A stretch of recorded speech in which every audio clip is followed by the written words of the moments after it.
अभी बैठा लो इसको।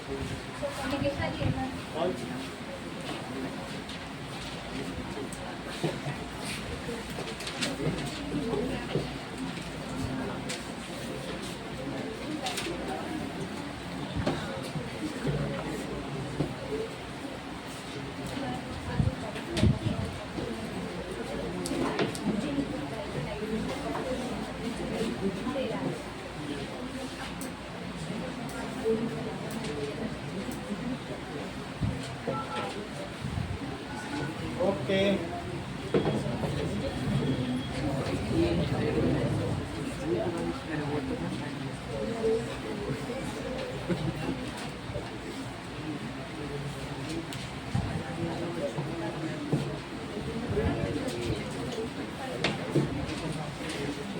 मंगल की कॉपी मिल गई ना, ये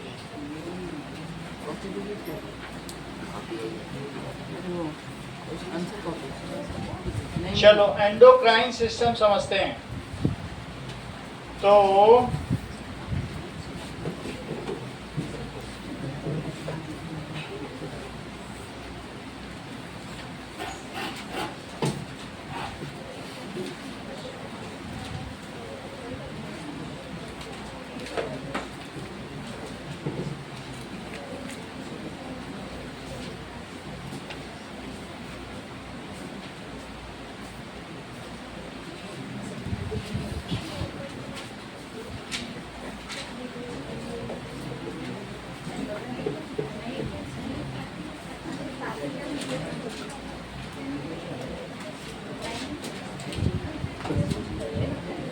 okay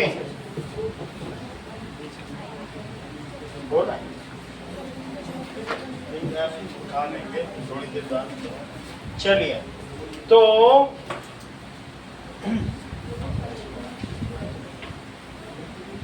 gland has a cavity. Gland में क्या होता है? Cavity which contains some juices.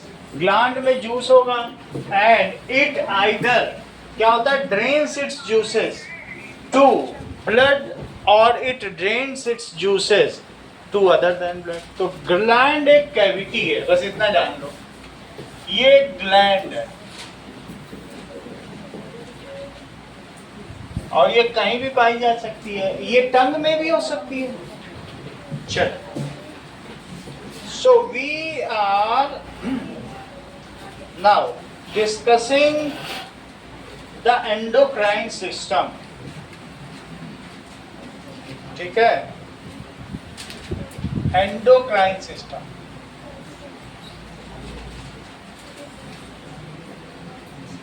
जिसको कहेंगे अंतःस्रावी ग्रंथि तंत्र।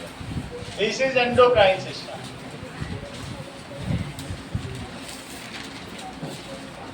तो उसमें कुछ भी हो सकता है।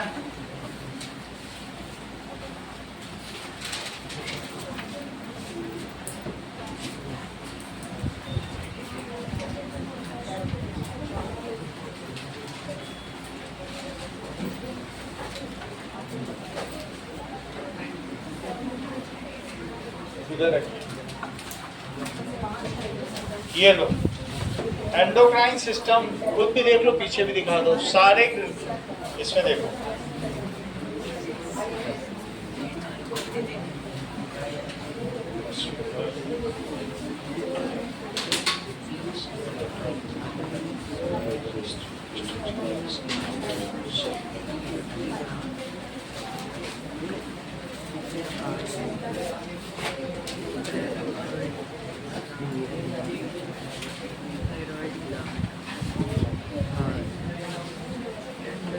Now, a group of endocrine glands, a group of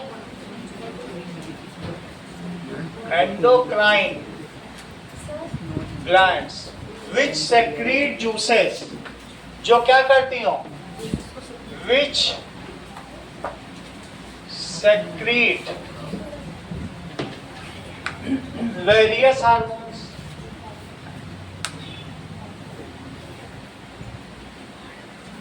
is called endocrine system.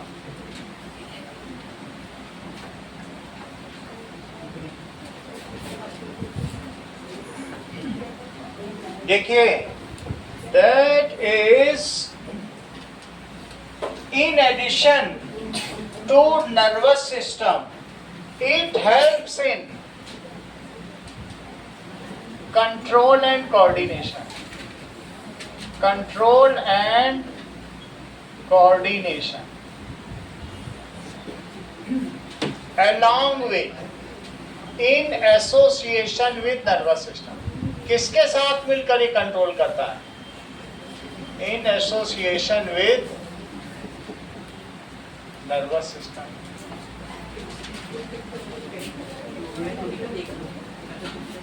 बात करने की जरूरत नहीं, अपना अपना करो और जमा करो. That is endocrine system. जरा देखें कि हमारी बॉडी में कौन कौन से एंडोक्राइन सिस्टम है. सो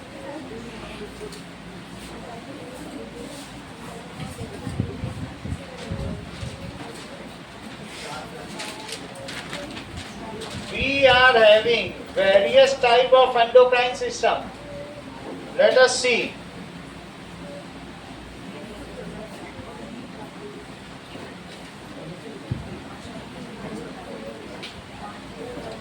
Now,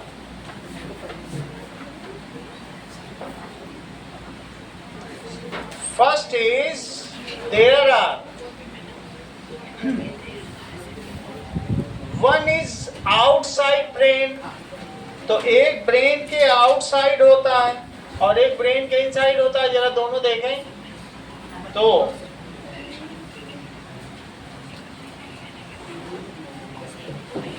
तो ये आउटसाइड वाला कौन सा है और इनसाइड वाला कौन सा है. और इसके अलावा एक यहां पर भी है, दैट इज पिनियल ग्लैंड. ये तीनों हम पहले देख चुके हैं, बात नहीं करो. That is hypothalamus gland and that is pituitary gland. जो आउटसाइड है उसे क्या कहेंगे? Pituitary gland. सो लिखो हाइपोथैलेमस ग्लैंड. ठीक है.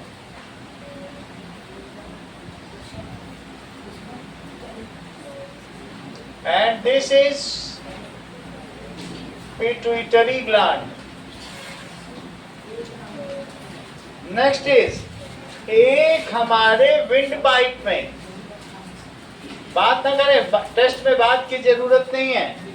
तो इसी में एक नेक में ग्लैंड है जिसका क्या नाम है? ये इस तरीके की ग्लैंड है जो तितली के आकार की, बटरफ्लाई शेप. तो उसको क्या कहेंगे? That is thyroid gland. Thyroid gland. और इसी बटरफ्लाई शेप में 4 डॉट हैं. उस 4 डॉट को कहेंगे पैराथाइरॉइड ग्लैंड. तो दीज आर, ये सभी क्या है? Parathyroid gland.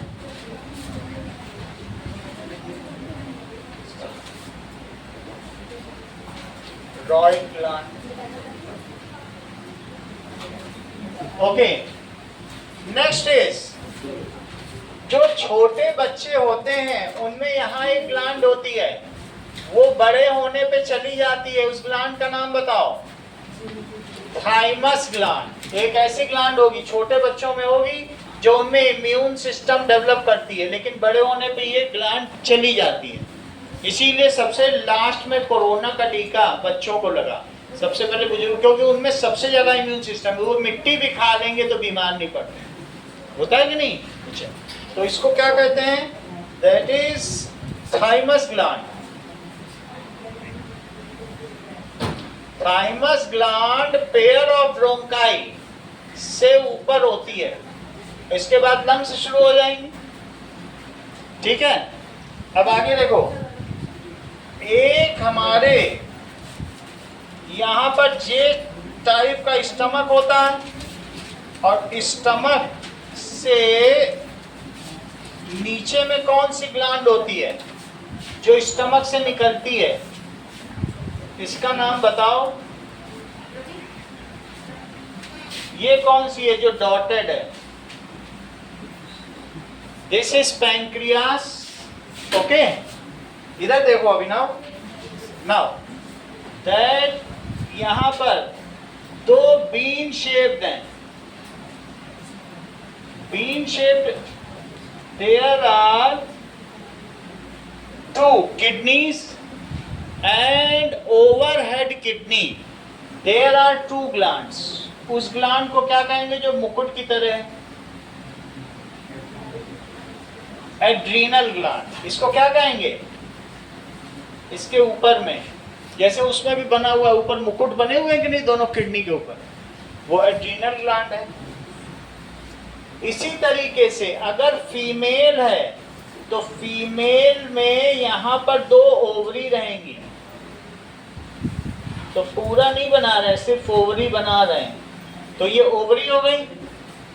और जबकि मेल में लोअर एब्डोमेन के नीचे दो टेस्टिस होंगे जो स्क्रोटम या पाउच में एनकेस्ड होंगे।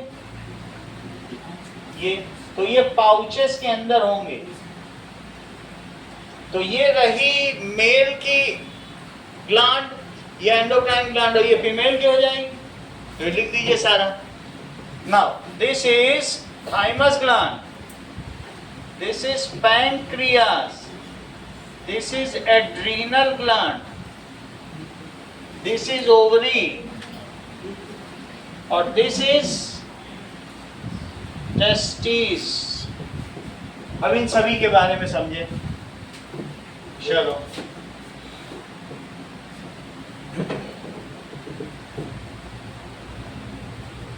ओके,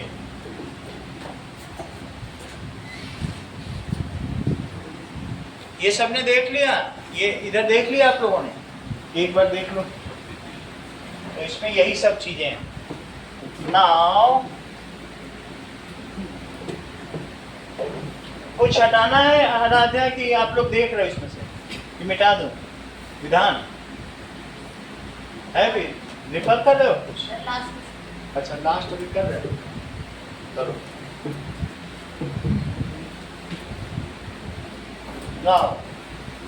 अब देखो, तो लास्ट क्वेश्चन में मिटा दूं कि अब इसमें से देखोगे कुछ?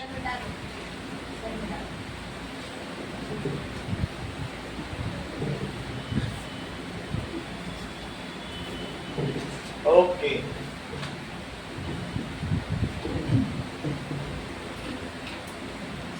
Now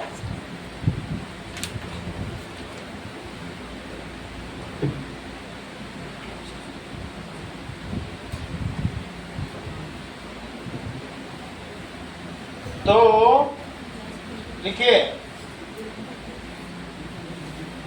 the main centre of body for coordination is hypothalamus and pituitary gland. The main centre of coordination is hypothalamus and pituitary gland.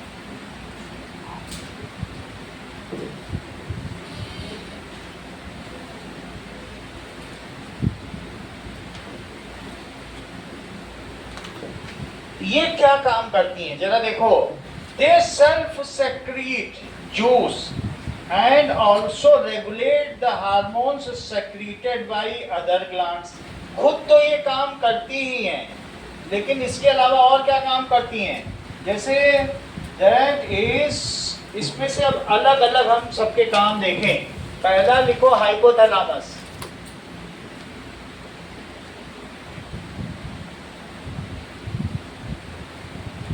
Hypothalamus, it is inside brain. It produces releasing hormone and inhibitory hormones. It produces releasing and inhibitory hormones रख दीजिए, hormones. तो इसका काम क्या है, ठीक है, इधर। तो ये क्या काम करता है, that it regulate the secretion of pituitary gland. तो ये क्या करेगा, it regulate the secretion of pituitary gland. इसका मतलब ये पिट्यूटरी ग्लैंड की सेक्रेटरी है। जैसे बॉस को सेक्रेटरी बोल दे, नहीं वहां नहीं जाना है, आपकी डायरी में बहुत सारा काम है, आप वहां नहीं जा सकते, तो बॉस मान जाएगा, क्योंकि सब काम तो सेक्रेटरी देखती है। तो ये क्या काम करता है, पिट्यूटरी ग्लैंड कितना जूस निकाले कितना ना निकाले उसको आदेश देता है। That is releasing and inhibitory, दोनों का करता है, रोकने का। तो इसलिए वैसे तो पिट्यूटरी ग्लैंड मास्टर ग्लैंड है, लेकिन उसको कंट्रोल कौन करता है, hypothalamus controls pituitary gland. Hypothalamus control pituitary gland. तो पिट्यूटरी ग्लैंड क्या करेगी, तो इसके हार्मोन जब मैं कहूंगा तो रिलीजिंग एंड इनहिबिटरी हार्मोन है, सबके हार्मोन के नाम याद रखना, फिर उनके फंक्शन भी याद रखना। तो दूसरा है कि पिट्यूटरी ग्लैंड देखो,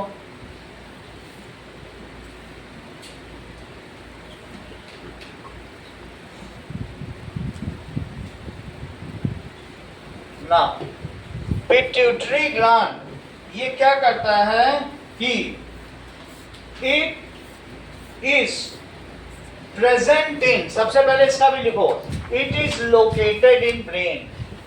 लोकेशन भी लिखनी होती है सबकी, located in brain. It is located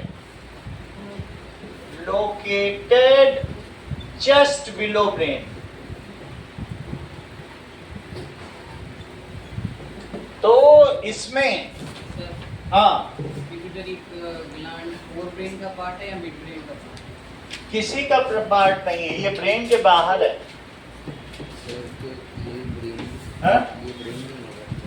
brain के बाहर है, ये हाइपोथैलेमस है, ये पिट्यूटरी है, और वो अगला देखो जो ग्लैंडुलर है वहां पे।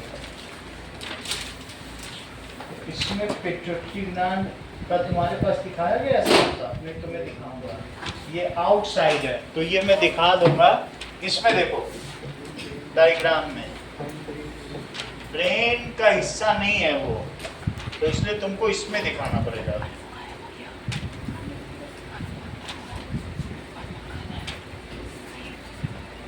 चलिए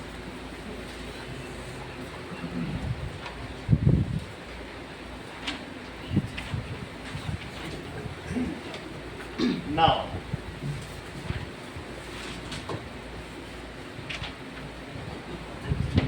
let us see the labeled diagram of endocrine system.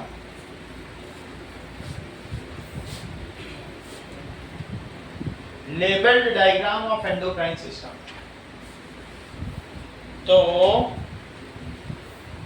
ये ठीक है, इसमें पिट्यूटरी ग्लैंड ऐसे दिखाई गई है। अब इसको हम लोग और भी देखेंगे, इसमें पिनियन भी है, पिनियन तो कहीं पे भी दिखाएंगे। हाइपोथैलेमस है, और ये पिट्यूटरी देख रहे हो आप कहाँ पे है, ठीक है कि नहीं। तो इसको लिखो, उसमें तो बुक में यही लिखा है आउटसाइड ब्रेन है। So pituitary gland is located outside brain. अब इसका क्या आंसर ये देता है, हाँ या नहीं, कुछ तो बोलेगा। Not located, it sits inside the skull at the base of brain. ये ऐसा बोल रहा है, तो और इसने लिखा है आउटसाइड ब्रेन, तो लिखो जस्ट बिलो द ब्रेन। और भी कोई आंसर है क्या? वो भी देख लेते हैं। Located at base of brain, तुम्हारा भी देख, सब चीज में जो सबसे सही वही लें। Pituitary gland is part of fore brain. Pituitary gland is part of forebrain.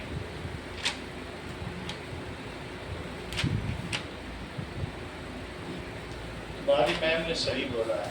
Pituitary gland is often grouped, often, ठीक है, इन जनरल। तो तुम ऐसा लिख दो, इतना कुछ करने की जरूरत नहीं। It is located just below brain, तो कहा ही है, या एट बेस ऑफ ब्रेन, दोनों वर्ड सही है। उसमें भी अभी बोला था ना, at base of the brain, तो जस्ट बिलो ब्रेन भी है या बेस ऑफ द ब्रेन, एक ही बात है। हाँ? इसमें ये चीज है, तो ये बेस ऑफ ब्रेन है।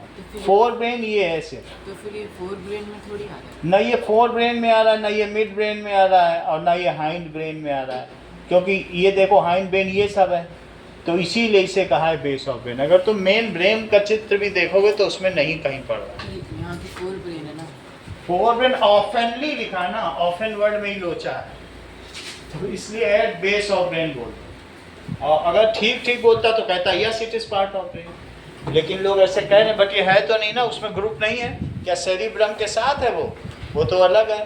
तो इसलिए it is just below brain लिखा, ये ठीक है, या एट बेस ऑफ ब्रेन, दोनों में से कुछ भी लिखो। चल, तो इट इज, ये क्या करता है, बहुत सारे हार्मोन रिलीज करता है। It releases A number of hormones, वो बहुत सारे हार्मोन हैं, हार्मोन्स, उनका डिटेल 12th में पढ़ा जाएगा, और सबके शॉर्ट फॉर्म में बहुत लंबे लंबे नाम है, लेकिन एक है, one of them is growth hormone. उसमें से क्या है, वन ऑफ देम इज, जो NBWH, ऐसे बहुत सारे हार्मोन है जो रिलीज करता है। One of them is growth hormone. अगर ये कम रिलीज हुआ तो क्या होगा, हार्मोन, मान लीजिए ये ज्यादा भी रिलीज हो सकता है, कम भी रिलीज हो सकता है, तो क्या होगा, ये देखो,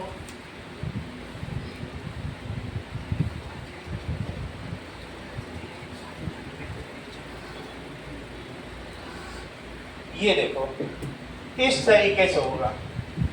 ये एक बड़ा आदमी देख रहे हो और उसके साथ में एक छोटा बच्चा है, तो ये गिगनेटिज्म है, और वो डॉर्फिज्म।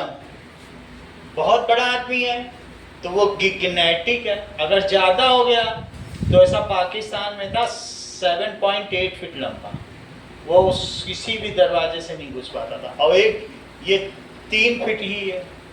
समझ में आया? So if it is released less, it, ये क्या होगा, results in dwarfism. If it is released more, then it results in gigantism. Gigantic बहुत बड़ा हो जाएगा वो, ऐसा हो जाएगा। देखो इस चीज को मास्टर ग्लैंड इसलिए कहते हैं क्योंकि ये दूसरी ग्लैंड्स को कंट्रोल करती है, so it is called master gland. ठीक है, अभी और भी बता रहे हैं। चलो देखो, if this hormone is released more, अगर ये ज्यादा हो गया, इट रिजल्ट्स इन गिगनेटिज्म। गिगनेटिक का मतलब क्या होगा कि एक्स्ट्रा हाइट हो जाएगा। ठीक है, गिगनेटिज्म, मोर हाइट। 7 फीट तक तो सभी की चलती है, लेकिन उससे ज्यादा हो तो 7.8 फीट, ऐसा कुछ हो जाए तब। If it is released less, it is released less, then it results in बौनापन, डॉर्फिज्म। जैसे करीब 4 फीट, 4 फीट का आदमी, 4 फीट भी नहीं, 3.5 फीट। बौने लोग तो बहुत छोटे होते हैं ना, आधे होते हैं इन लोगों के, तो इस तरीके से होता है। देखिए, pituitary gland is called master gland. ऐसा क्यों, ये भी देखो। चलो,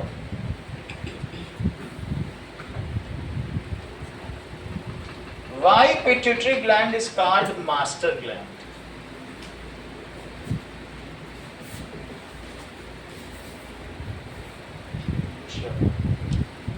it makes hormone that control other endocrine gland. ये वो हार्मोन बनाती है, कई तरीके के हार्मोन निकालती है।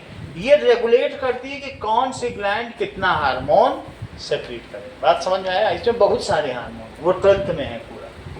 तो इट हाइपोथैलेमस करता है कि पिट्यूटरी हाइपोथैलेमस पिट्यूटरी को करेगा, और पिट्यूटरी बॉस है, वो पूरी ऑफिस को करेगा।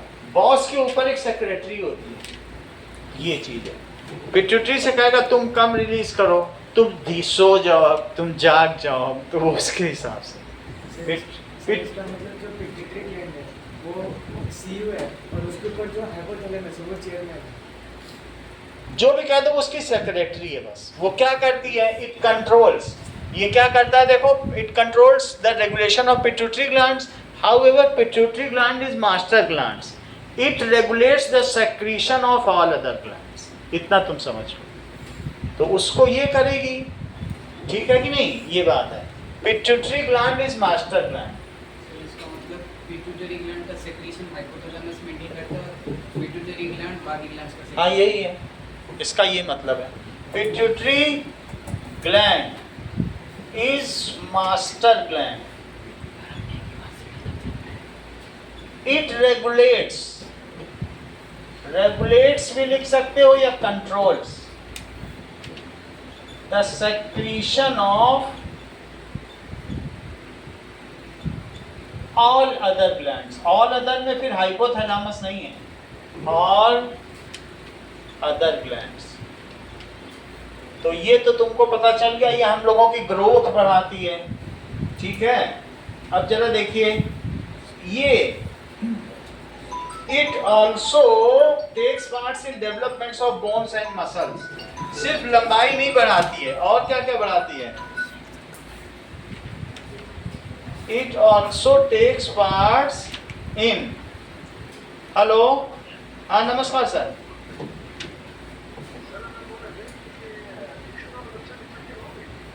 पाँच मिनट पहले लक्ष्मी चली गई। हाँ आ जाएगी सर वो, क्योंकि लेट टेस्ट उसने दिया है।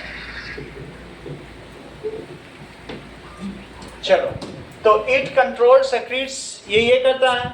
It also take parts in developments of bones and muscles. It also participates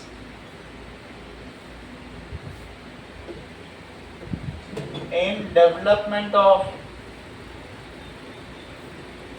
bones and muscles। अगला देखो, पिनियल ग्लैंड का क्या काम है। तो एक हमारे में पहले तो इसे माना जाता था इसका कोई काम ही नहीं है, लेकिन पिनियल ग्लैंड हमारी रेगुलेशन ऑफ स्लीप को मेंटेन करती है। बात समझ में आ गई? स्लीपिंग साइकिल होता है ना, फिर भी एक बार और देख लें। तो मेलानिन, हम मेलानिन देख लेते हैं। What is the function of pineal gland and which hormone it secrete? Melanin ही होगा, इसका फंक्शन लिखा नहीं है, चेक करें। सो ये स्लीप वेक साइकिल को कंट्रोल करती है, और इसका मेलाटोनिन हार्मोन, मेलाटोनिन, ठीक है ना। मेलानिन तो हमारे कलर को करता है, जो ज़्यादा काला है उसमें मेलानिन ज़्यादा है, लेकिन जो स्लीप साइकिल को करता है तो उसको कहते हैं मेलाटोनिन हार्मोन, ठीक है। चलो, और जिससे वो डिश बनती, प्लास्टिक की तस्तरी उस्तरी नहीं बनती, उसको कहते हैं मेलामाइन प्लास्टिक। सब नाम एक जैसे नहीं है। मेलामाइन प्लास्टिक है, मेलानिन हमें काला गोरा बनाता है, और मेलाटोनिन स्लीप साइकिल को रेगुलेट करता है। मेलानिन जो जितना काला है उसको कैंसर होने की उतनी कम संभावना है। स्किन कैंसर उन्हीं को ज़्यादा होता है, जैसे लवणिका हो गई, इन्हें हो जाएगा। ऐसा अब नहीं भी होगा, लेकिन जो ज़्यादा गोरा होगा उसको खतरा होगा। बहुत गोरा कोई हो, ये भी ज़्यादा गोरी नहीं है, बहुत ही कोई गोरा तो है, ये लग रहा है थोड़ी ज़्यादा हो सकता। समझो, pineal gland, pineal gland releases melatonin and it regulates sleep cycle। सीधी सी बात है। It releases, और कहाँ located है बोलो? Located इन ब्रेन, ब्रेन में भी किस पार्ट में, ये लिखा नहीं, इसमें लिखा हो तो ठीक है, अब लिख दें। देखो सेंटर ऑफ ब्रेन। अब सेंटर ऑफ ब्रेन क्या होता है? ठीक है, pineal gland is located in which part of brain? कौन से पार्ट में है? मिड ब्रेन है कि कहाँ है? तो it is centre of brain ही बार बार लिखना है। तुम लोकेटेड इन ब्रेन लिख दो, ठीक है, सेंटर भी लिख दोगे चलेगा। Centre of brain, it releases, ये क्या रिलीज करता है? Melatonin and regulates sleep cycle. कितना तुम्हारा इलेक्ट्रिसिटी हो गया है अभी स्कूल में? चालू ही नहीं, हैं? चालू ही नहीं। कई जगह नहीं हुआ ना चालू, तो हम अभी 3-4 दिन में एसी पेश करेंगे, फिर कोई दिया। ये तो आज चैप्टर खत्म हो जाएगा। अगला देखो, दैट इज थायराइड ग्लैंड का, चेक करो, थायराइड ग्लैंड। सर इंट्रोडक्शन ही हुआ है इलेक्ट्रिसिटी का। हुआ है तो ठीक है, उतना चलेगा, 2-4 दिन चलाओ अपने मन से। थायराइड ग्लैंड क्या चीज होती है? दैट इज गोइटर, कंठमाल रोग हो जाता है। जरा चेक करो, that is goitre disease. Goitre क्या होता है? घेंघा रोग क्या होता है? ये गले में इस तरीके का, तुमने किसी को कंठमाल देखा है कि गला बढ़ गया, सूज गया हो? ऐसे देखा है किसी को? इसमें मृत्यु हो जाती है। 1-2 हमारे भी है। तो पहले घेंघा रोग बहुत होता था, फिर सरकार ने क्या किया, आयोडीन डालना शुरू कर दिया नमक में। अभी आजकल सभी नमक बिना आयोडाइज्ड, अगर आयोडाइज्ड साल्ट नहीं है तो उसको बेचना अपराध हो गया है। तो इस तरह से लोगों के पास आयोडीन पहुंचने लगी, फिर ये रोग मिट गया। जो जिनको था वो मर चुके हैं, अब नहीं हो हुआ है। ठीक है, तो थायराइड ग्लैंड कहाँ है? It is located at upper part of ये विंड पाइप। तो trachea, it is located, butterfly के शेप की होती है, at upper part of windpipe, that is trachea. और it is, its shape is like butterfly, its shape is like butterfly.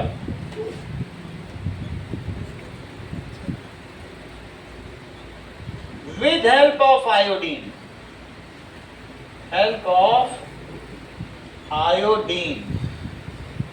it makes thyroxine hormone, जैसा नाम वैसा काम। कौन सा हार्मोन बनाती है? थायरॉक्सिन हार्मोन बना देगी। और वो हार्मोन क्या करेगा? Which regulates the metabolism of carbohydrates, fats and protein.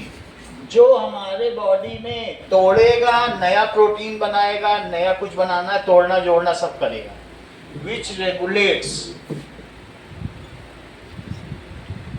Metabolism, that is biochemical reaction in body. Metabolism जानते हो ना, जो शरीर में होने वाली उपापचय संबंधी क्रियाएं हैं, biochemical reactions, oxido reductase reactions, catabolism plus anabolism, कल बता दिया था सारा। तो मेटाबॉलिज्म किसका किसका? Carbohydrate, fat and protein. और अगर ये नहीं बना पाई और तुमने शरीर को आयोडीन नहीं दिया तो खुद ही फूल जाएगी। अब फूल गई, वो ग्लैंड ही खराब हो गया, उसको तुमने बनाने ही नहीं दिया, तो उससे क्या हो जाएगा? सफोकेशन, और अल्टीमेटली इसे घेंघा रोग कहते हैं। इन डेफिशिएंसी ऑफ आयोडीन, ठीक है, that there is a goitre, कंठमाल, इसको कंठ में माला बन गई। सो ए गोइटर डिसीज, इससे क्या होगा कि कभी कभी क्या होता है इफ ए पर्सन को थायराइड ग्लैंड में क्या होता है, थायरॉक्सिन बनाती है, और कभी किसी को दो तरीके का हो जाता है, कोई बिल्कुल पतला भी हो जाए, इट्स लेस रिलीज, कॉजेज क्या होगा बताइए, हाइपोथायराइड। कहते हैं तुमको थायराइड हो गया अब बहुत ही मोटा हो गया, तो उसको क्या कहेंगे कि मान लीजिए पैराथायराइड, दो अलग अलग नाम अभी चेक करके बताते हैं। बहुत मोटा होना, जैसे उंगली लगाओ तो दब जाए और फिर वो उठे ही ना, ऐसे भी होता है सूजन। बहुत लोगों का हमने देखा शरीर दबता है और फिर जहां उंगली लगा दो उठेगा नहीं, तो उसको कहते हैं कि उसको हाइपरथायराइड है। एक हाइपोथायराइड और दूसरा कौन सा है, hyperthyroid.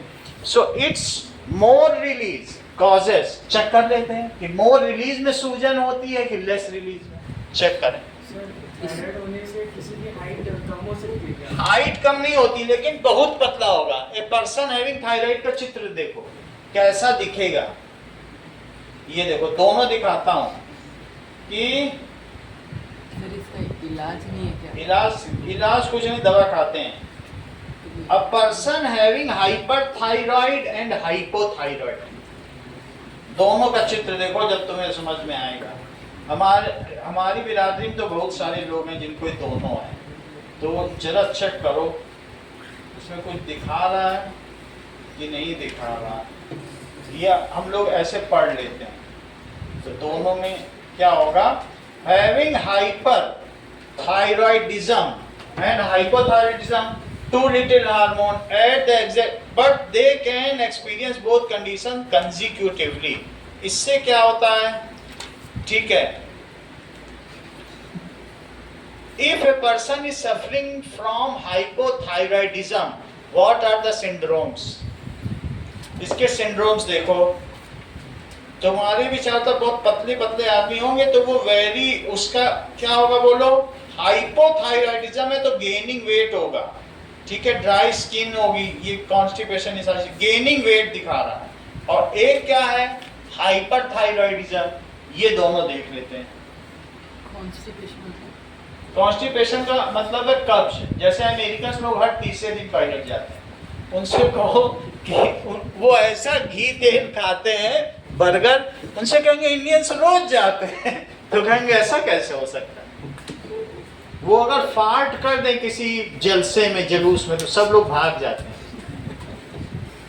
Now syndrome of hyperthyroidism, ये देखो हाइपरथायराइडिज्म का क्या मतलब है, इट इज कॉज्ड बाई, ज्यादा होगा तो इसमें क्या होगा, रैपिड हैबिट्स, वेट लॉस, दोनों लिख लो। वेट लॉस क्या लिखा है इसमें बोलो, अगर ज्यादा हो जाएगा ना तो तुम्हारे बॉडी में इतना ज्यादा मेटाबॉलिज्म होगा, सारा कार्बोहाइड्रेट फैट गला ला डालेगा, तो बिल्कुल सूखा लकड़ी जैसा आदमी हो जाएगा। और नहीं निकल रहा है तो तुम खाते जा रहे हो फैट, तो तुम हाइपो का मतलब लेस होता है ना, नहीं थायराइड है तो कहां से वो उसे कर पाएगा, नहीं कर पाएगा। तो लिखो दो अलग अलग चीज है, hypothyroid, if less thyroid is thyroxine is secreted.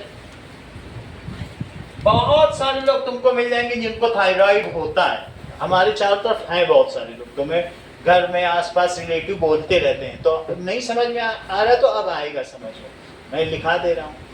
तो if less thyroxine is release, it is called a condition of hypothyroidism. इसको क्या कहते हैं, इट इज कंडीशन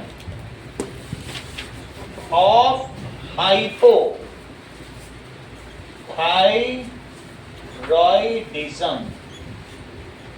ठीक है। कोई भी बीमारी हो, पहले भी बहुत सारी बताई है, एनीमिया बताई है, या और भी जो भी डायबिटीज है, वो सब इंपॉर्टेंट है, सब 3-3 नंबर पे आती है।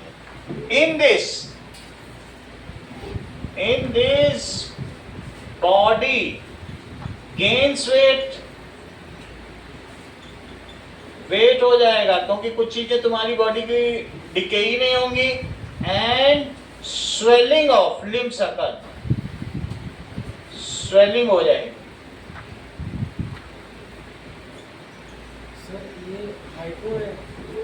हाइपो, हाइपो का मतलब लेस होता है और हाइपर का मतलब कैसे क्या कहते हैं, हाइपर टेंशन में आ गए ज्यादा, और एक हाइपो टेंशन। अच्छा हमारे घर में आग लग गई, अच्छा एक कप चाय दोगे, ये होता है हाइपर। लेस का मतलब कुछ फर्क ही नहीं पड़ा, उससे बोलो तुम्हारा घर जल रहा है, अच्छा जल रहा है, लाओ चाय लाओ एक कप, ये और जिसको हाइपर हो जाएगा वो जरा सी बात में, क्या मेरा पेन का कैप गुम हो गया, ऐसे कर, ये चीज है। हाइपर में घबरा जाएगा, और जो कूल है, सुपर कूल बंदा है, तो वो ऐसा।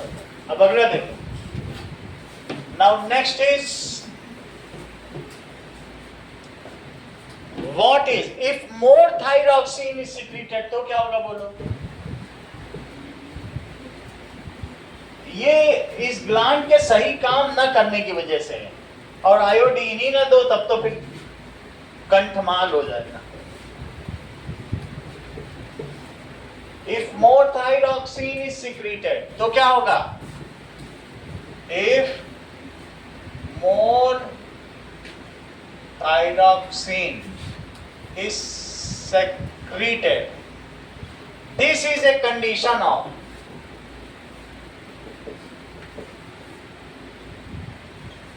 hyper thyroidism, ठीक है। This result in sudden weight loss,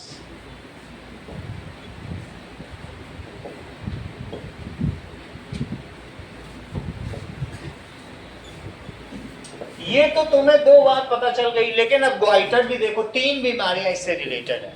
तीसरा क्या है कि that is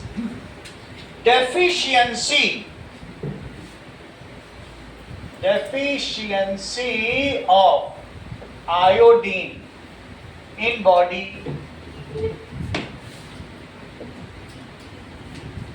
results in malfunctioning of thyroid gland। फिर ये काम ही नहीं करता है। ये माल फंक्शन का मतलब समझते हो, जैसे काम करना चाहिए कर ही नहीं पाएगा। इन माल फंक्शन, बिगड़ गया, तुम रिमोट से लगाओगे अगला चैनल और लग जाएगा अगला चैनल, इसे माल फंक्शन समझते हो। Malfunction of thyroid gland. In this the swollen neck is syndrome। इसका सिंड्रोम क्या है, swollen neck is syndrome and metabolism of body is disturbed। Metabolism तो बेकार ही हो जाएगा, इसका सिंड्रोम है। हाइपोथायरॉयडिज्म बोलो, हाइपोथायरॉयडिज्म में जैसे अगर स्वेलिंग है तो दवाई तो कभी तो ऊपर आएगा ही, बस लेट आएगा 2 मिनट 3 मिनट तक दबा रहेगा तो पता चल जाता है। ऐसे भी घर में किसी को होता है तो हम लोग सूजन ऐसे ही चेक करते हैं। तो that is metabolism of body is disturb. कैसे ग्वाइटर से बचा जाए? If we take iodised salt then we can avoid this type of disease। ये इंपॉर्टेंट क्वेश्चन, 3 नंबर में सब कुछ आ जाएगा। If we take, देश का नमक टाटा नमक खाओ, if we take iodized salt then this we can avoid। ऐसा नहीं कि हो गया तो चलो नहीं जाएगा, हो गया तो हो गया, लेकिन नहीं हुआ तो बच सकते हो। तो we can avoid this disease। ये प्रिवेंटिव मेजर है, रोकथाम के उपाय हैं। चलो अब जरा देखो, हम लोगों को आयोडाइज्ड सॉल्ट खाना चाहिए। और आयोडीन कैसे होता है? That is NaCl plus Ki। Iodised नमक पे ये होता है iodised salt. Sodium chloride plus potassium iodide, उसमें पोटेशियम आयोडाइड मिला दिया। सर ये डिजीज हेरिडेटरी होता है? हेरिडिटरी नहीं है, आयोडीन की कमी से होता है। अब ये समझो, ये आयोडीन हम बाजार से लेके आए हैं, ये 2500 का आयोडीन, ये पूरा आयोडीन है, जरा सा खा लिया तो सही होता है। हम दिखाते हैं ना आप लोगों को आयोडीन, ये वही है। तो ये सप्लीमेंट रहता है, देखो पूरी बोतल को उसने ब्राउन कर दिया ना, ढक्कन से बाहर भी निकल निकल। अब जरा देखो, समझ में आ गया ना कि नमक में क्या होना चाहिए, KI। तो आयोडाइड साल का कंपोजिशन तुम्हें समझ में आ गया। अगला देखो, तुम्हें तो समझना है पैराथायराइड ग्लैंड क्या होता है। तो पैराथायराइड ग्लैंड देखो,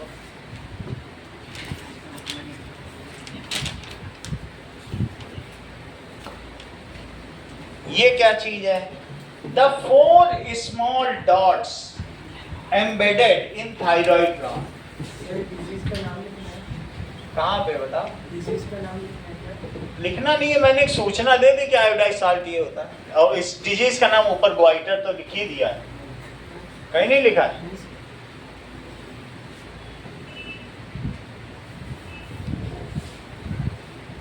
लिखो फिर, goitre,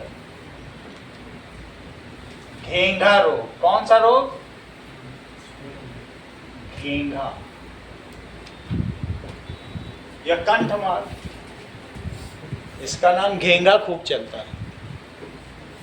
These are 4 dots embedded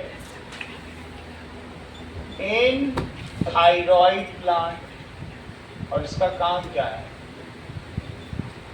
ये हमारी बॉडी में कैल्शियम और फास्फोरस को रेगुलेट करता है, ठीक है, कैल्शियम एंड फॉस्फेट लेवल, इन्हीं दोनों से मिलकर बोन बनती है। तो इट रेगुलेट्स,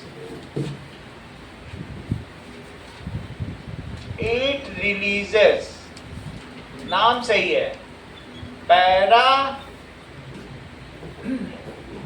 तो ये कौन सा, पैराथॉर्मोन, ये हार्मोन है, and regulate calcium and phosphate level.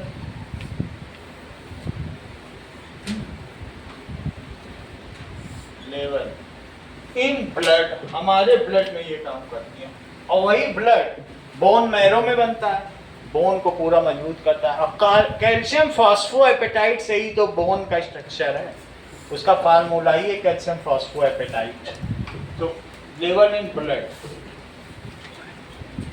अगला देखो, पैराथायराइड ग्लैंड, ये हैं डॉट्स, लेकिन हम लोग बात कर रहे हैं थाइमस ग्लैंड। थाइमस ग्लैंड कहाँ पाई जाती है? सर हाइपोथायराइडिज्म और हाइपरथायराइडिज्म दोनों में से कोई भी क्योर नहीं हो सकता। उसकी दवा खाते हैं लोग, बहुत पतला है तो दवा खा, जिंदगी हमने तो देखा है दवा ही खाते रहे। तो ठीक नहीं होता क्या? 20 साल हो गया, 15 साल हो गया, पता नहीं, डॉक्टर तो ठीक करने का, ठीक नहीं होता। बाकी सब चलते फिरते सही है। चलता फिरता रहेगा, सूजन है तो पूरा जीवन बेचारे शरीर ही सूजा रहता है। नहीं, कुछ लोग क्या होता है ना कि इस पीछे की तरफ से स्वेलिंग या कुछ होता है। पीछे की तरफ स्वेलिंग होती होगी, वो कुछ और होगा, उसका उसकी जानकारी हमको नहीं, लेकिन आगे वाले का तो यही है, पीछे क्यों है क्या पता।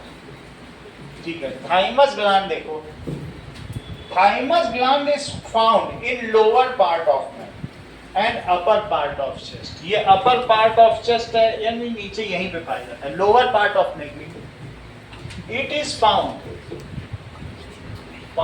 इन लोअर पार्ट, बुक में लोकेशन देख लो, ऑफ नेक, नेक की लोअर पार्ट में होगी। And it secrete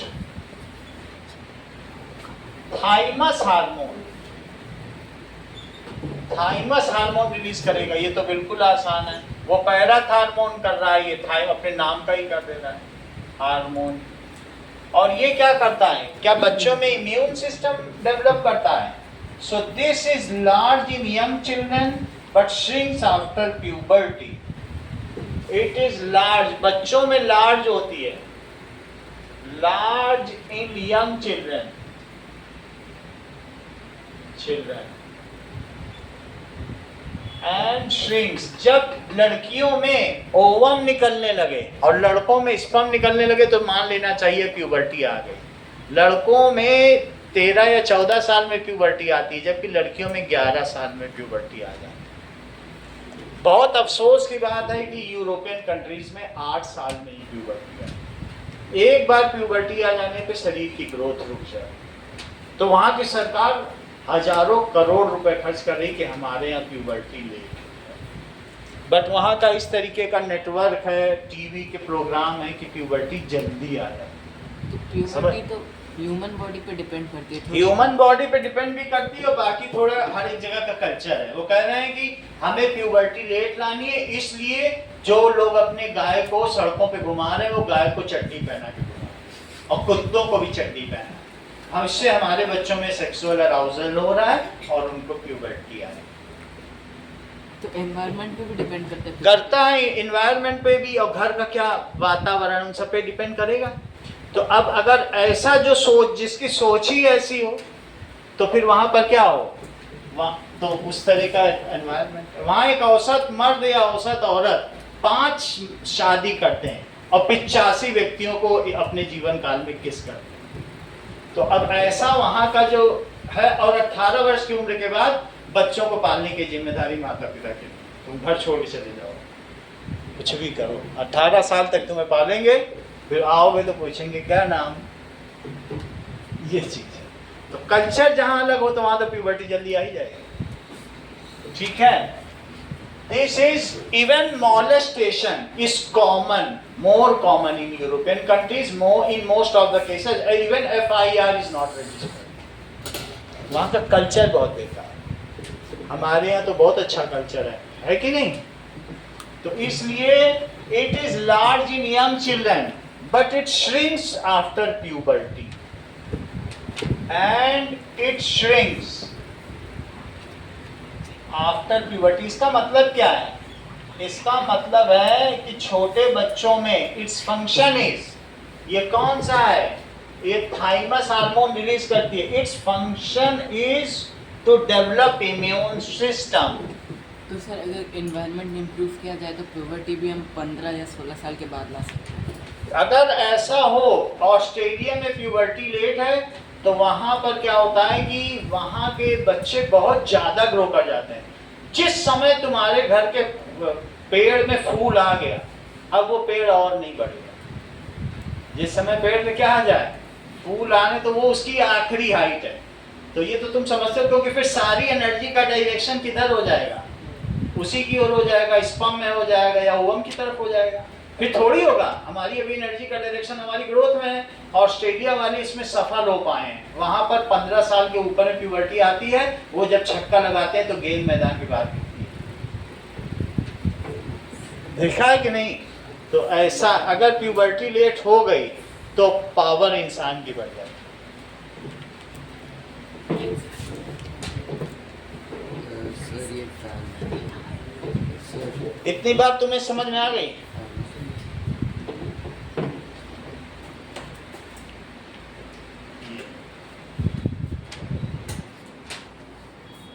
European countries में 8-8 साल की बच्चियां पार्लर चली जाती हैं अपनी आर्म पिट शेविंग कराने या गोनाड की शेविंग कराने। इतनी बुरी स्थिति। तो वहां क्या होगा, प्यूबर्टी आ जा रही है। चलो, तो अब तुमने थाइमस ग्लैंड का पर्पस देख लिया, तो अगला देखिए पैंक्रियाज। इसका लिख दिया ना, its function is to develop immune system. इसका क्या है, प्रतिरोधक क्षमता, to develop immune system.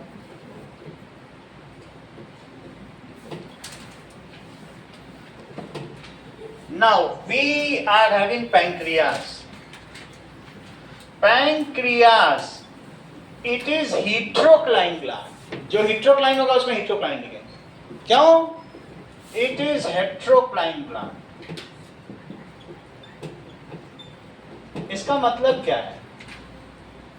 That means it secretes its hormone in blood and also enzymes in food. दोनों काम कर रहा है कि नहीं? It secretes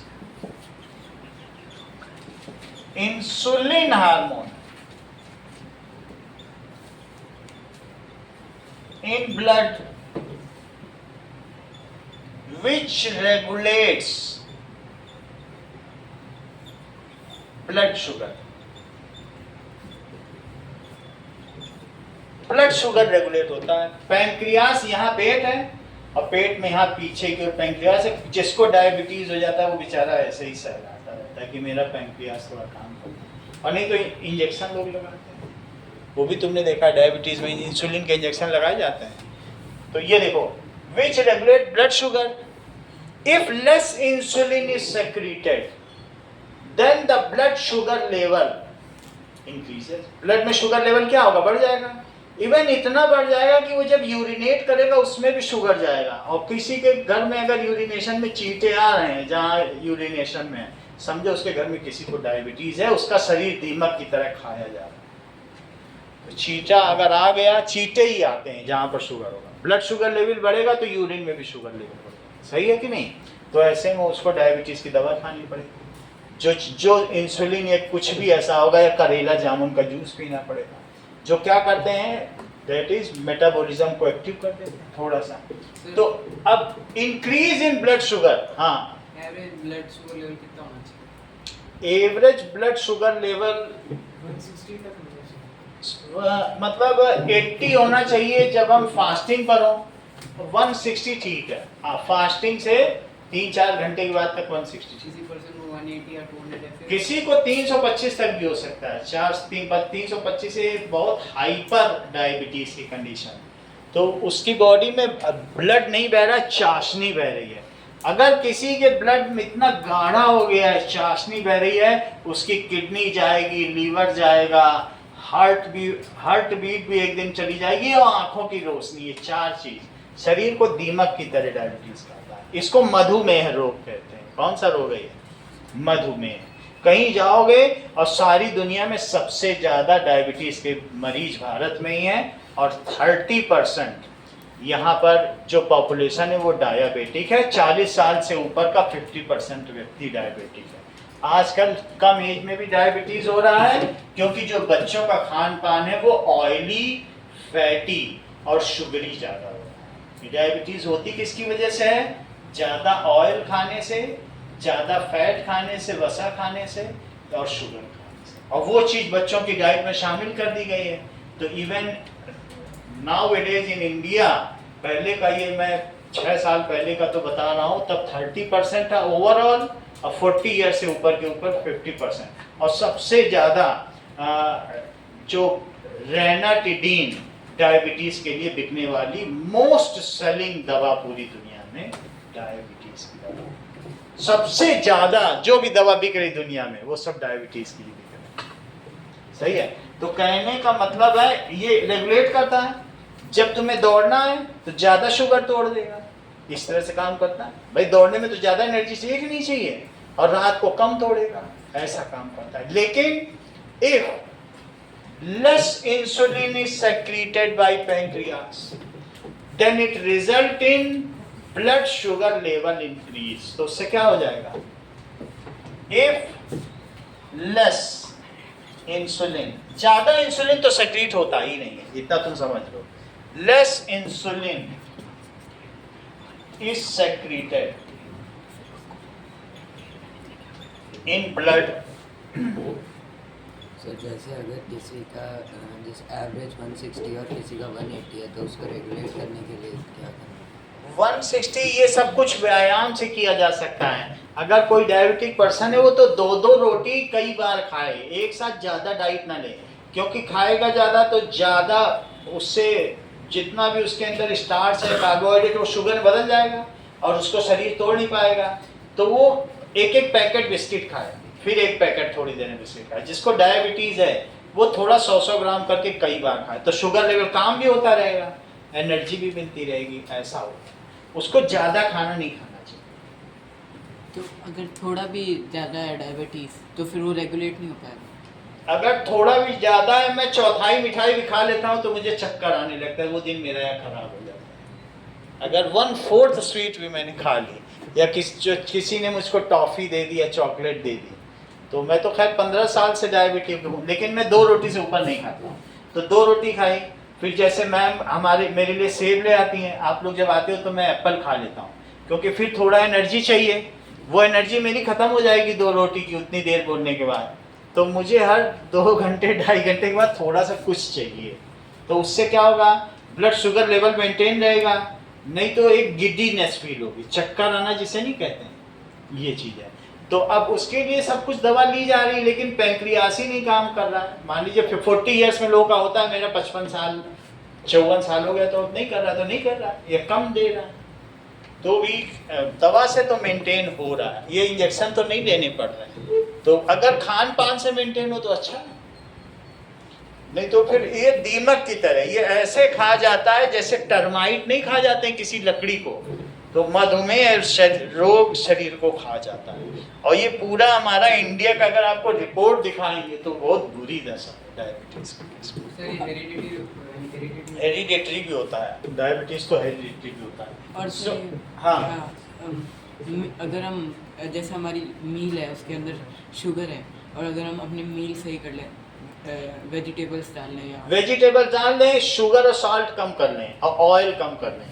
अभी कुछ दिन पहले उन्होंने बोला कि हमारे यहाँ भारत सबसे ज़्यादा, हमारे यहाँ येलो रिवोल्यूशन आया है ऑयल के लिए, ऑयल सीड्स के लिए रिवोल्यूशन आया है। सबसे ज़्यादा तेल हम ही प्रोड्यूस करते हैं और सबसे ज़्यादा कंज्यूम भी हम ही कर रहे हैं, और फिर भी 30% और मंगा रहे हैं।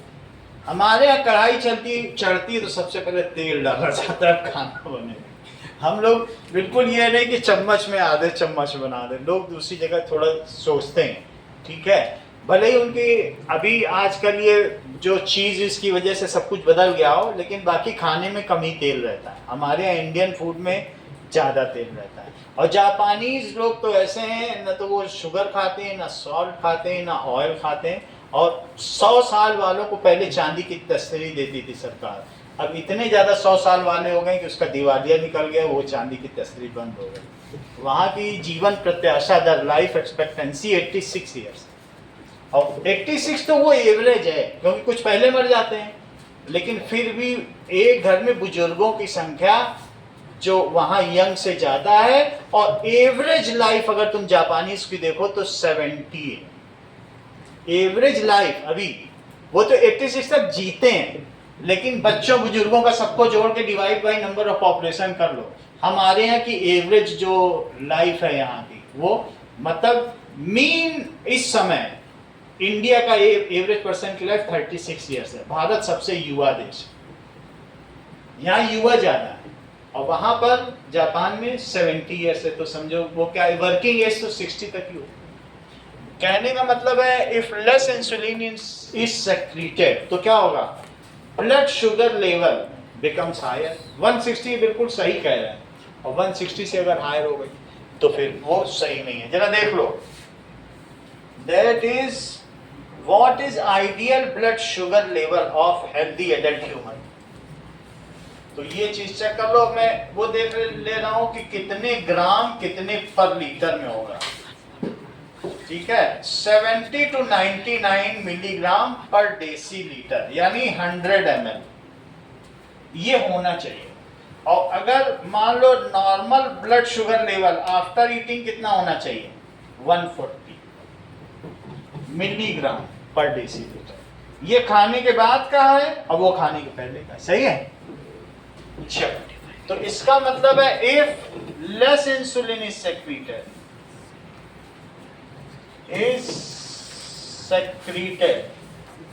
देन क्या होगा बोलो, देन शुगर ब्रेकआउट नहीं होगा, then blood sugar level increases, blood sugar level increases which results in increased blood density and slow blood flow through blood capillaries। खूब गाढ़ा गाढ़ा खून हो चाशनी, तो क्या वो हार्ट क्या पंप करेगा चाशनी को, पतले खून को पंप करने में मजा है कि चाशनी को पंप करने में, सही कि नहीं। तो क्या होगा, blood sugar level increases, blood density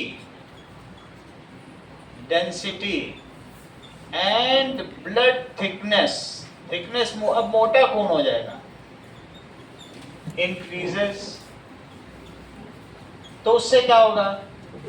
Now heart has to exert more effort to pump the blood and this is, इसके सिम्टम्स क्या है? तुम बैठोगे, तुम्हारे बैठते ही पलथी मार के बैठने से नंबनेस, पैर सुन्न हो गया, हाथ सुन्न हो गया, हाथ लगा के लेटे तो हाथ सुन्न हो, समझो डायबिटीज के लक्षण। तो ये सारी चीज, blood density, so heart has to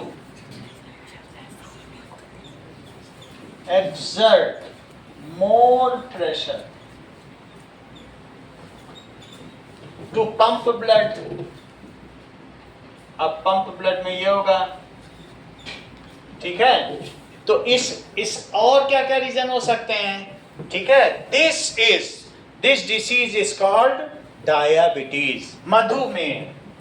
this disease is called diabetes. Its syndromes are numbness, सुन्नपन आ जाएगा, नंबनेस इन लिम्स, तो कोई भी सुन्न हो जाएगा, सो जाएगा पैर, लिम्स, ठीक है? Chances of kidney and liver failure, heart failure, chances of kidney, liver and heart failure,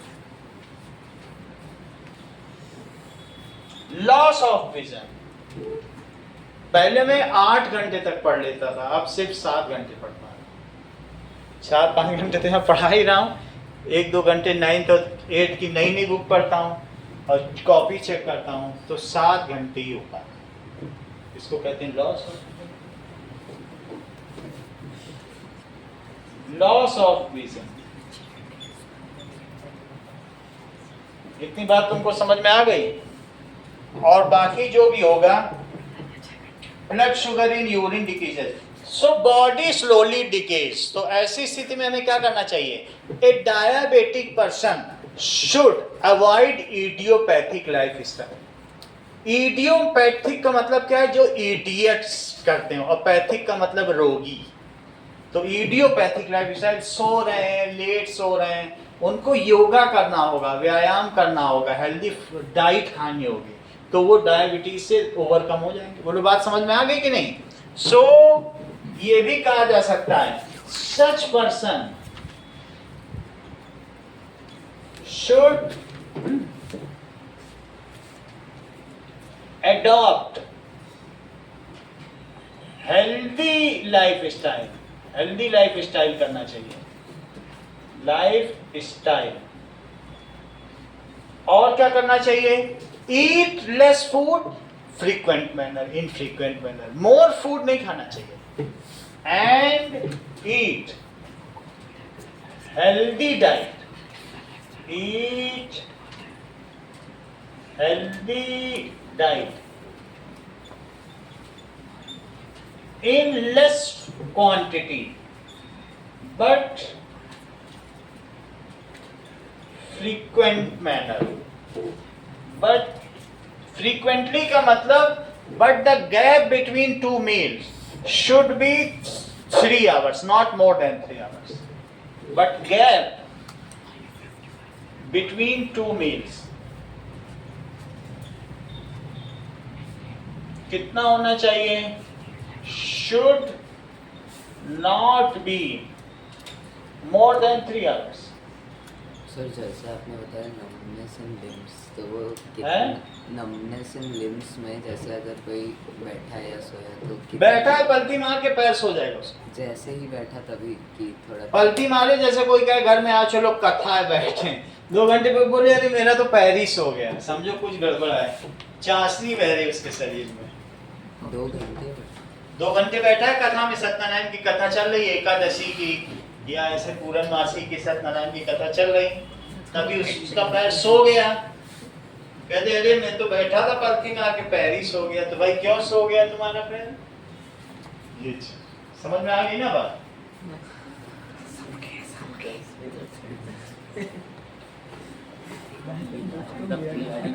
और आज हुआ कभी फील नहीं वाला, आज फील होने वाला है।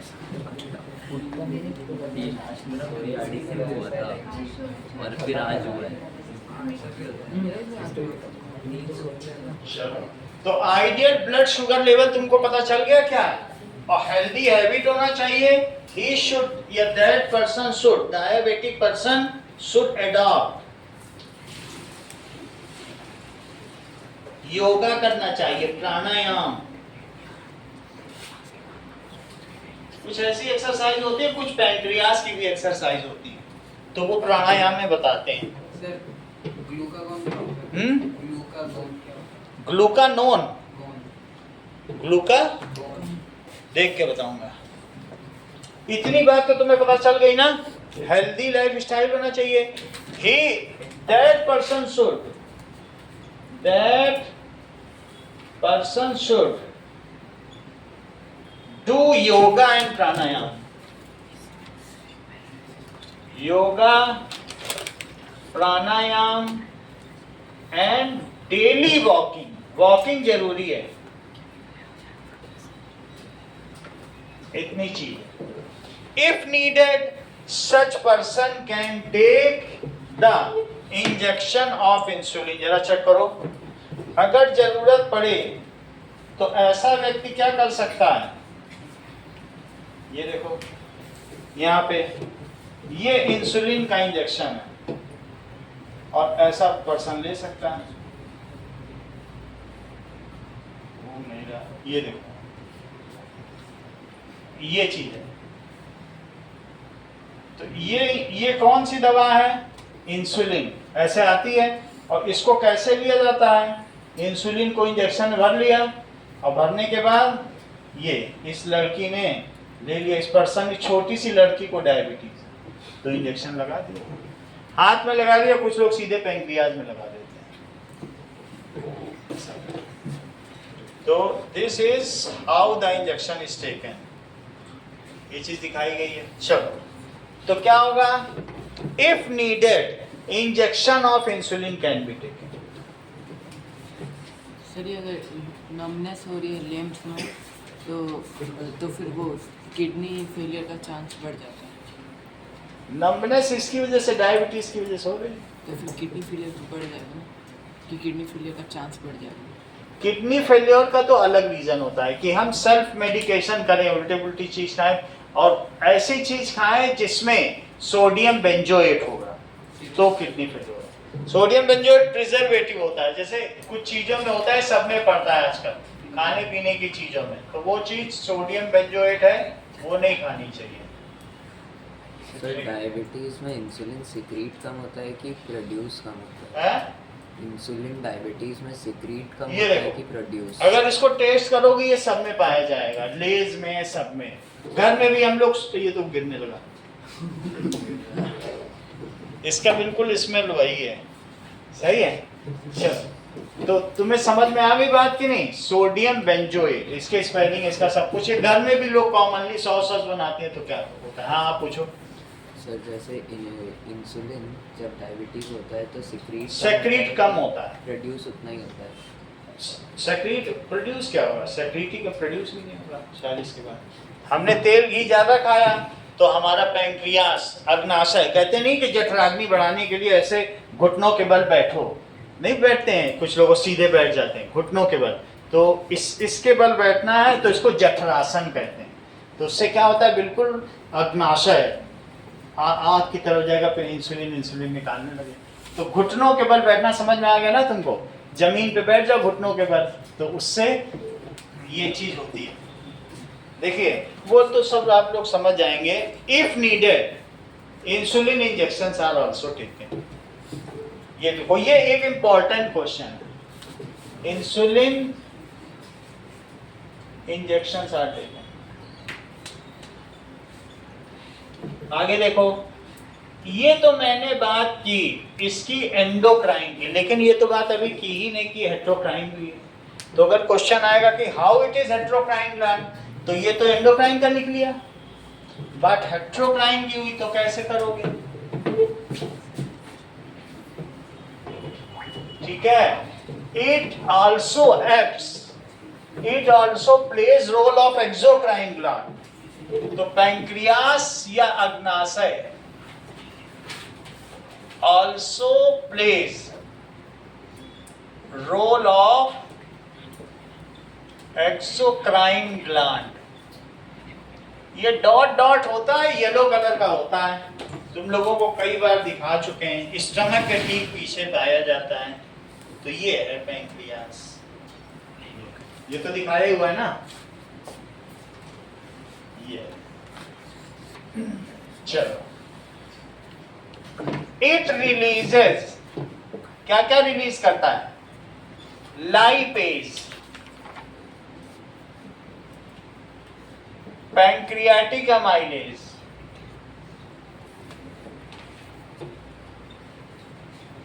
And trypsin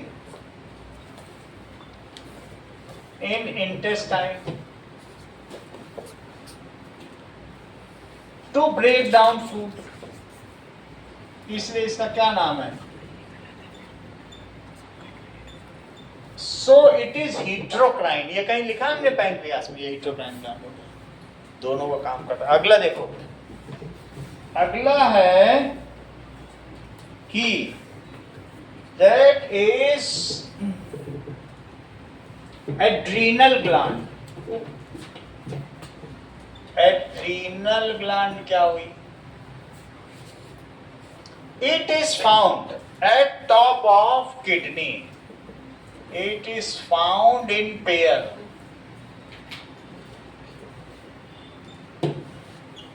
Each one located at top of kidney. It is emergency gland.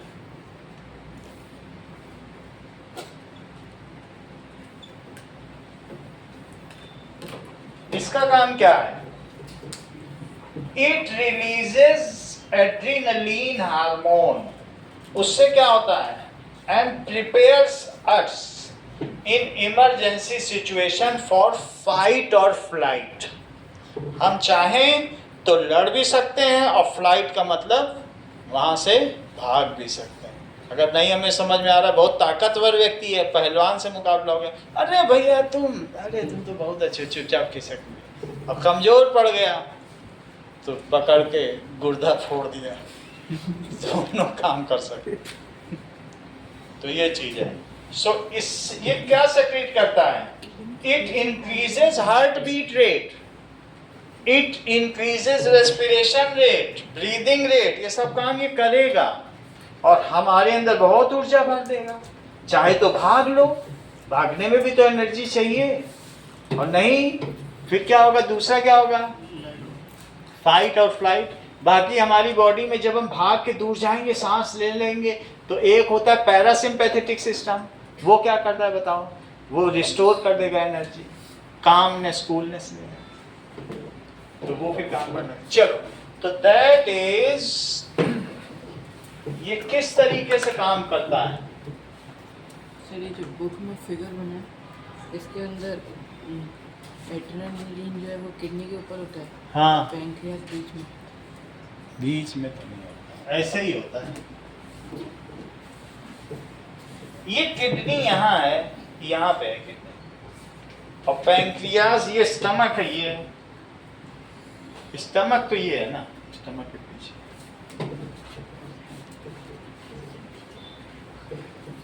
चलो, अब देखो तुम्हारे ये डायग्राम एक हमने बचा के रखा है, ये तुम्हें फिर से दिखा दें। ये वाला देखो, ये मैंने इसमें शायद देखा था, ये वाला फिर हट गया क्या? हट ही गया। लेबल डायग्राम ये है। तो पैंक्रियास देखो ऊपर है, किडनी के ऊपर, दिखा? Yes. तो ऐसा पाया जाता है। अब देखो,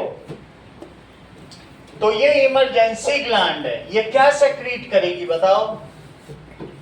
इट सेक्रीट्स एड्रीनलिन। नोट करो, इट सेक्रीट्स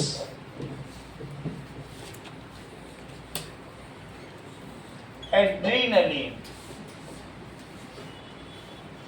एड्रीनलिन सेक्रीट करेगी, हार्मोन। उसका काम क्या है? Hormone which regulate heart beat। अगर ये ज्यादा कर दे तो हार्ट बीट बढ़ जाए, heart beat. Breathing rate, blood pressure,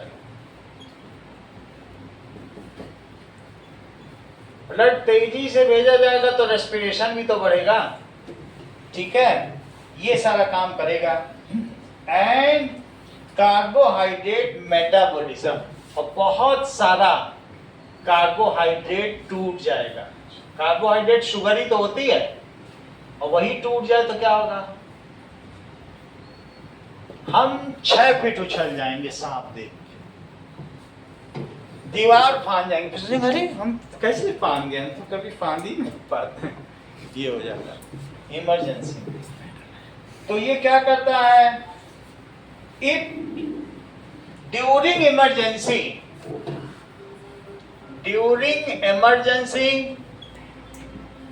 it is secreted in large amount.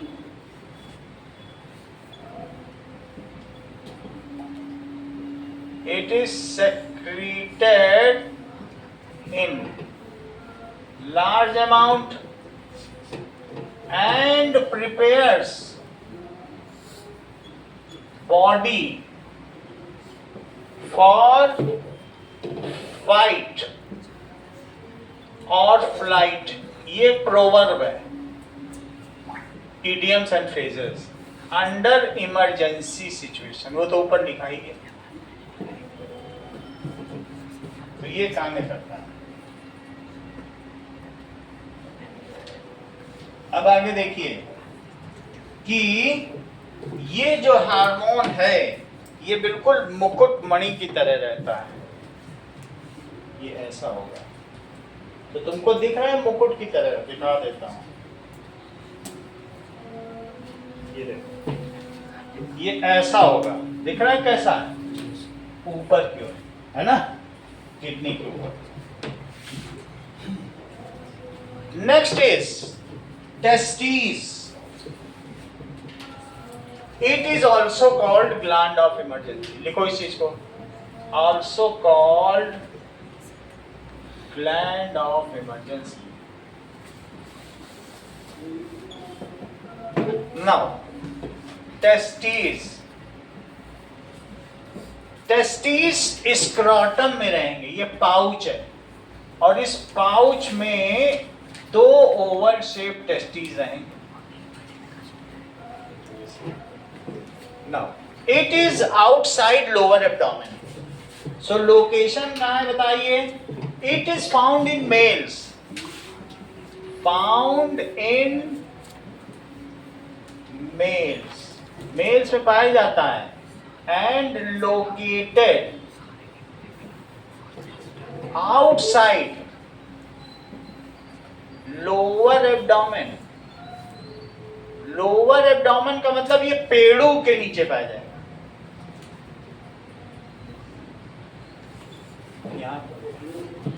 ये ऐसा क्यों होता है? So that its temperature is 3 degree lesser than body temperature. अगर 37 डिग्री सेल्सियस में स्पर्म्स बनेंगे तो मर जाएंगे, उनको चाहिए ऐसा। और फिर ये जब स्पर्म बनेगा तो यहाँ पे कॉइल्ड स्ट्रक्चर है एपिडाइडमिस, वो उसको ले जाएगा, और एपिडाइडमिस क्या करेगा? ये बाद में यूरेथ्रा के थ्रू निकाल देगा, इजेकुलेट करा देगा।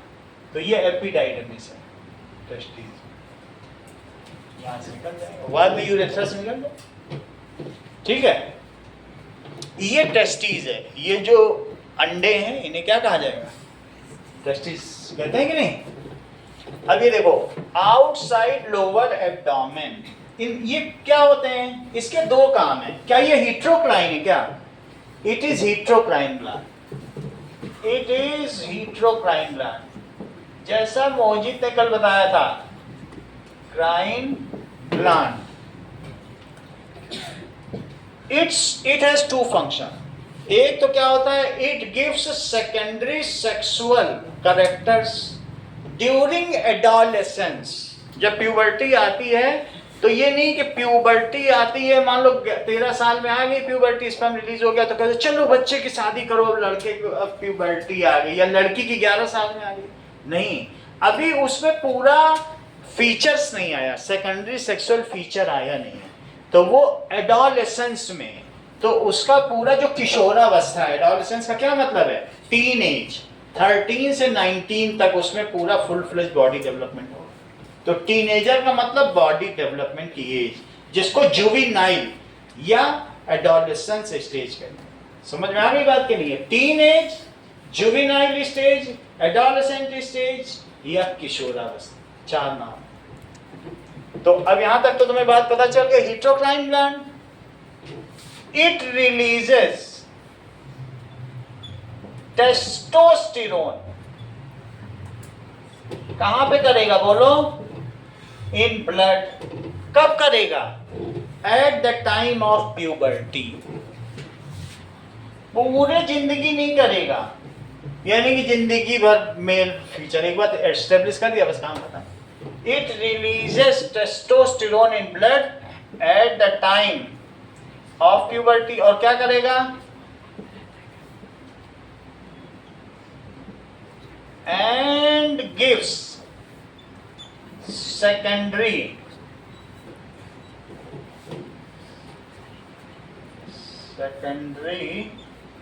सेक्सुअल फीचर्स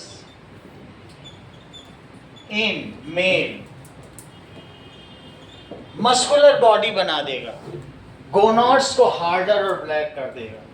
आर्म पिट, अब तुम्हारे स्वेट ग्लैंड्स में स्मेल आने लगेगी, बदबू आने लगेगी, ये सारी चीजें हो जाएंगी। इसके अलावा जो चेस्ट है, चेस्ट को क्या ब्रॉडर कर देगा। अब गर्ल्स में क्या चीज होगी? थाइस मोटे हो जाएंगे, क्योंकि उन्हें बच्चा कैरी करना है। कभी जलते देखा है औरत और मर्द को शमशान घाट में? जो आदमी जलेगा तो उसका छाती लोहे की तरह मानी जाती है, सबसे लास्ट में जलती है, और औरत जलती है तो उसका पैर, थाइस, क्योंकि वो 4 किलो का बच्चा 9 महीने लेके चल रही है, तो औरत के थाइस बहुत मजबूत होते हैं, और आदमी का चेस्ट, क्योंकि उसे काम करना पड़ता है। ठीक है कि नहीं? तो चेस्ट के लिए इसी तरीके का फीचर होता है। तो ये सारे फीचर कौन दे रहा है मेन को? बॉडी हेयर, पूरी बॉडी में हेयर कहाँ किससे आ रहा है? मोस्टेच, बियर्ड, ये कौन दे रहा है?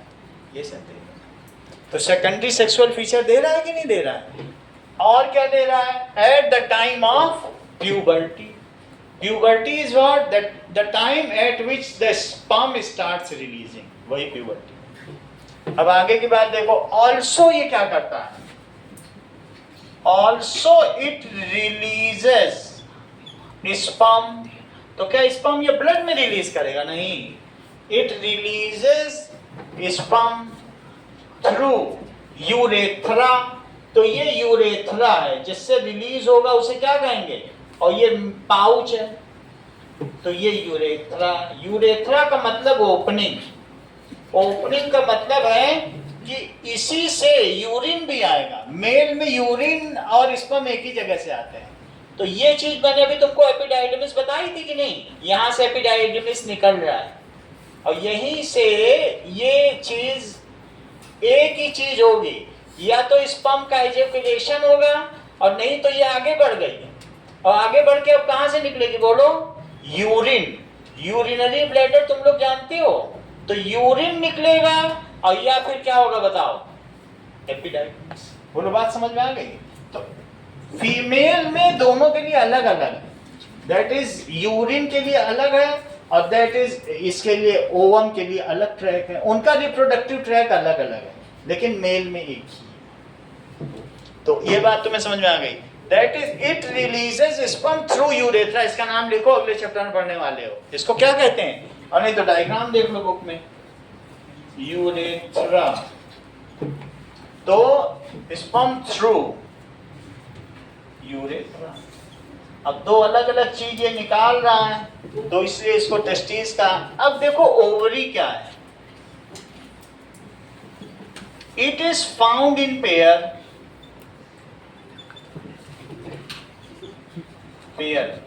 ये जोड़े में पाई जाती है। इन फीमेल रिप्रोडक्टिव ऑर्गन, इसको स्क्रोटम कह रहे हैं। जिस पाउच की मैं बात कर रहा हूं उसे क्या कह रहे हैं? स्क्रोटम। और इसके अंदर जो इनकेस्ड है इसे क्या कह रहे हैं? टेस्टिस। सही है। It is found in pair in female. अब जरा देखो, फीमेल में पाई जाती एंड इसका काम क्या है? It releases oestrogen and progesterone and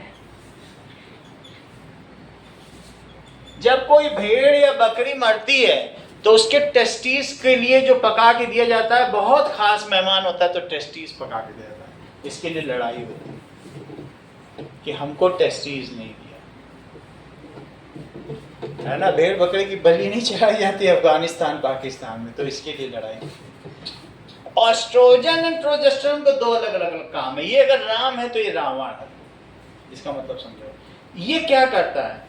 oestrogen that is gives a secondary sexual character to female body. उनकी फीमेल बॉडी को टेंडर बनाता है, कोमल, वॉइस को मेलोडियस बनाता है, थाइस को ब्रॉडर बनाता है, जेनिटल्स को स्ट्रॉन्गर करता है, ट्यूबिक हेयर देता है, और भी जो भी चीज है, मेमोरी ग्लैंड्स को डेवलप करता है। ये सारे सेक्सुअल कैरेक्टर देता है।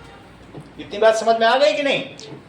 कभी भी तुम देखोगे तो तुम जब तुम्हें ह्यूमन बनाना होगा, तुम बहुत वो ऐसे बनाया जाएगा।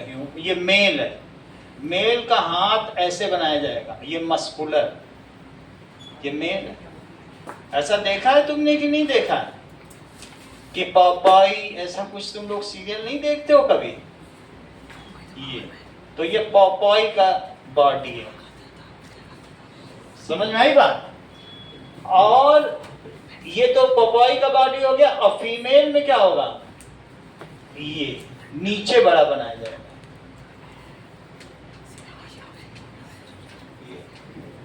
तो वहां थाइस बड़ी होगी और यहां पर क्या बड़ा होगा? चेस्ट। ये चीज देख लो बस आपको। तो कहने का मतलब एस्ट्रोजन क्या करेगा? It gives secondary sexual character to female. लिख लो, estrogen gives secondary sexual character to female. और क्या करेगा बोलो? और कब देगा ये character? To female at the time of puberty. Puberty में, किशोरावस्था में, ठीक है।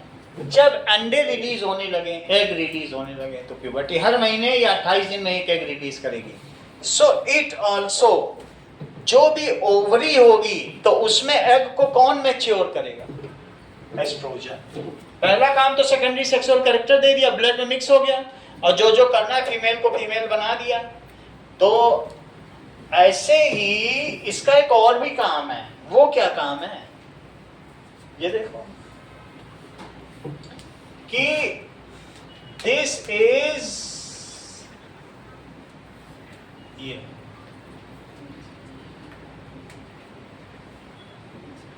ये फिम्ब्रे हो गया, फिंगर लाइक स्ट्रक्चर, ये ओवरी हो गई।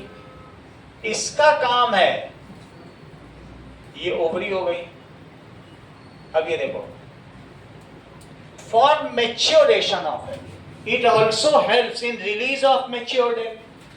और तीसरी चीज, it also helps in formation of endometrium.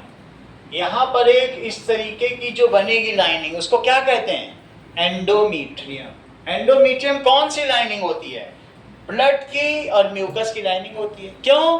क्योंकि जब एग आएगा यहाँ पर आके जमेगा तो उसको पोषण चाहिए कि नहीं चाहिए? तो ये बहुत सॉफ्ट एंड स्पॉन्जी लाइनिंग चाहिए। मान लीजिए उसकी बॉडी में, फीमेल की बॉडी में कभी स्पर्म नहीं आया तो ये एग एक दिन में मर जाएगा, एक दिन में मर जाएगा। और अगर स्पर्म आ गया फीमेल की बॉडी में तो वो 3 दिन जिंदा रहता है।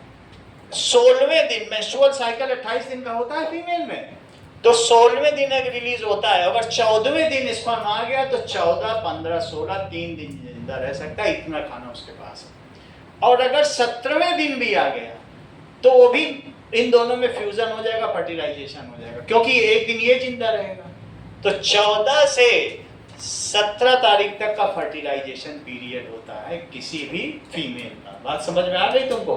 क्योंकि 16th डे में एग रिलीज होता है। बोलो बात समझ में आ गई कि नहीं? बाकी हम आपको उसमें बताएंगे, लेकिन ज्यादा अभी जानने की जरूरत नहीं है। तो अभी तुम बस ये जान लो कि ये और क्या करता है। It helps in making of endometrium. बोला करो साथ में, क्या बनाने में मदद कर रहा है? एंडोमीट्रियम, मायोमीट्रियम, कई तरीके की, लेकिन ये जो स्पॉन्जी लाइन है रेड की होगी। मान लो स्पर्म नहीं आया तो ये शेड ऑफ हो जाएगी, इसको मेंस्ट्रुएशन, सही कि नहीं? हर महीने ये बनती और बिगड़ती रहती है।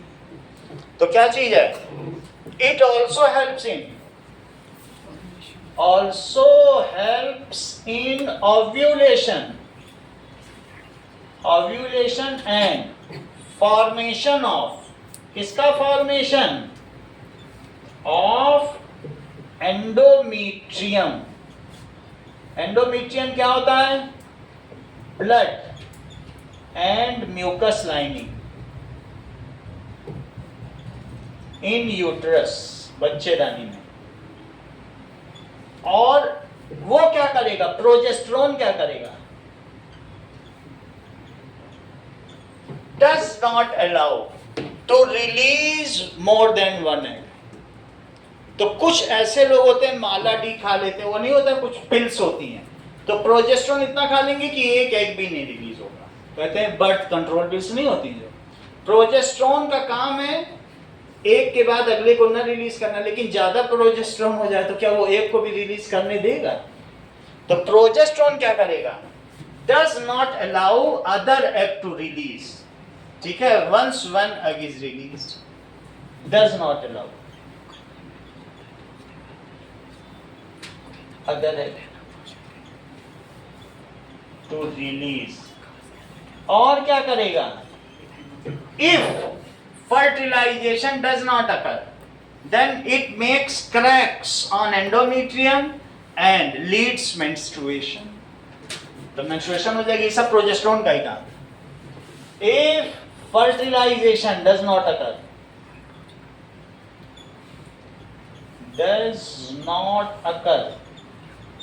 then it makes crack। कहाँ क्रैक करेगा? On endometrium and leads menstruation।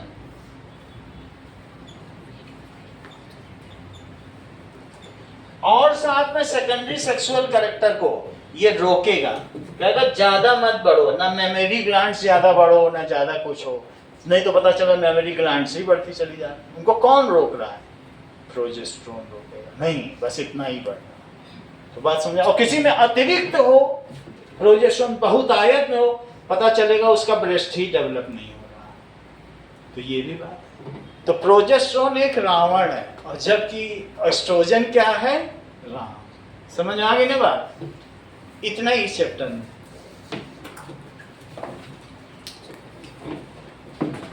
चलो अब कल वही करेंगे हम लोग, पर कल तो करेंगे।